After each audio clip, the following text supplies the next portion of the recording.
পথ নিরাপত্তা সপ্তাহের শেষ দিনে মধ্যমগ্রাম ট্রাফিক গার্ডের সচেতনতা পদযাত্রা ও স্বাস্থ্য শিবির।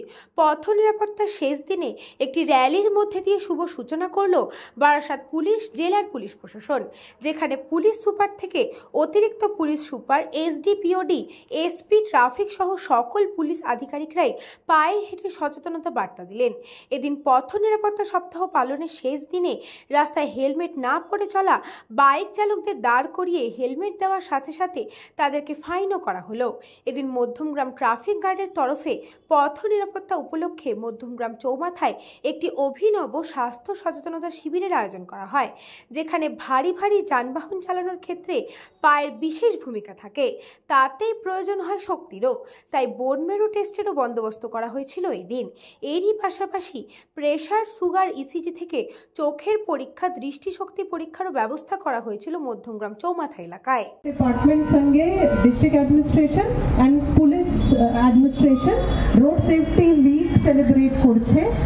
প্রত্যেক দিন আমার जो 9টা ট্রাফিক গার্ড আছে আলাদা প্রোগ্রাম, जैसे আজকে র্যালি করেছে, সেকেন্ড ড্র কম্পিটিশন করেছে, blood donation, I checkup, health camps, save drive, save life উপরে কোয়েস অনেকগুলো প্রোগ্রাম করেছি। और बेसिकली 2016 8 जुलाईते जो मैडमेर विजन छिलो save drive save life almost 9 বছর হয়ে গেছে। ওর রেজাল্ট দেখেছি কি যখন এটা স্টার্ট হয়েছিল মোটামুটি ওয়েস্ট বেঙ্গলে 15,000 অ্যাক্সিডেন্ট হতো, আজকে ওটাই ফিগার আছে 13,000। और ये 2016 যখন স্টার্ট হয়েছিল তখন 7,500 ফেটাল অ্যাক্সিডেন্ট ছিল, আজকে এটা ফিগার 5,000 से कम আছে। তো এটাই আপনি দেখছেন কি এই সফলতা আছে, এই রেজাল্ট আছে। और आगे भी कामना করছি কি সবাই লোক সঙ্গে अगर अवेयरनेस করতে পারি তো এটা और ভালো হবে। ধন্যবাদ।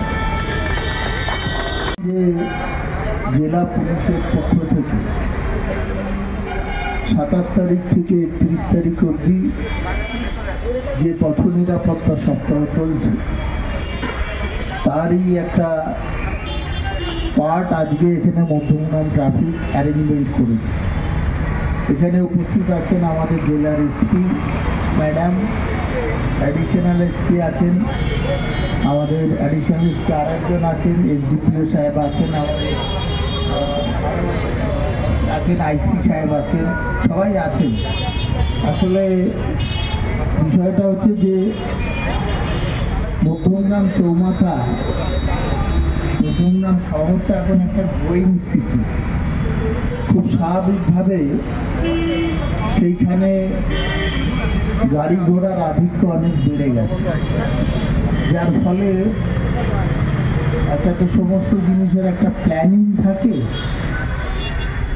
সেই প্ল্যানিংটা যখন একটুখানি এদিক ওদিক হয়ে যায়, আগে দেখবেন যে যশোর রোড এত চওড়া ছিল না, বাদুর রোড এত চওড়া ছিল না, আমাদের সোদপুর রোড এত চওড়া ছিল না, কিন্তু আজকে এত বেশি তাদের চওড়া হয়েছে, যার ফলে গাড়ি ঘোড়া যেভাবে এখানে নিয়ন্ত্রিত হয়, এখানে চেষ্টা করেন যারা ট্রাফিকের লোকরা আছেন, পুলিশের লোকরা।